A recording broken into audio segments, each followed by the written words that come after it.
Hey Scrappers, Tom from iScrap, and today is September 7th. We are recording this a couple days early, so it's actually not the 7th. But we wanted to give you an idea what was going on with some of the markets since we spoke last week. There's a lot of uncertainty right now. I talked to a few traders on Thursday and Friday about the copper prices, as we saw copper prices decrease about 15 cents in those 2 days. The markets are reacting not only on the commodity side of things, but also the stock market. We saw a massive sell-off since Friday, the week before, when Federal Reserve Chief Jerome Powell talked about pain coming to the consumer, and that kind of really started an unfortunate domino effect of negative downturns, and the markets really are reacting in not the way that you want to see. The positive side about that is markets generally don't have good end of August going into Labor Day. It's not as heavily traded of a week, and that goes for commodities as well. I was looking at some of the commodities numbers that were being exchanged through the Chicago Mercantile Exchange, and it really wasn't, the volume wasn't there when you compare it to earlier in August or even in July, where traditionally those summer months are slower. So that's a good sign that the averages kind of followed the historical averages. So we're really waiting to see what happens going into September.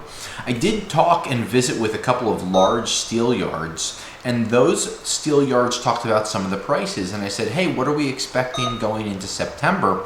They're saying that we're going to see some of the prices for September either kind of flat or slightly up, which is a good sign of things for steel prices, and that goes for light iron and heavy metals as well. Now, we know the following week we talked about some people having light iron prices kind of holding.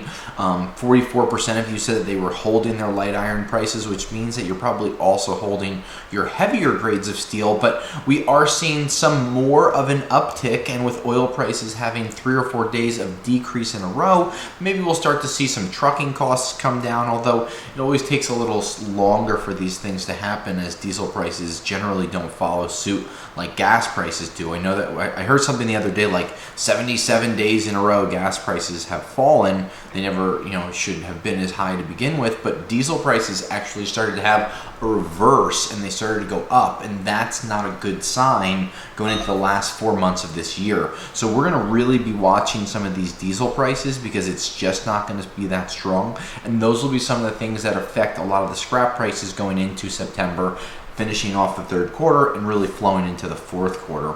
So if you're looking for more exclusive videos by becoming a YouTube member, you'll be able to check out some of the markets, some questions, and some videos that we only post through our YouTube membership program. So check that out. On the catalytic converter side of things, markets really disintegrated by about 8% over a 5-day period, lowering the average cap price from like $162 down to $152. That just shows massive uncertainty, but we're really hoping that it kind of followed suit with copper and some of the other metals where they decreased the end of August. So ask us any questions you want. We respond to these every week. We try to get these responses in. So if you have questions, ask them. We'll try to respond to them or make videos about them. We hope you had a very nice Labor Day weekend. Until next week, scrap you later.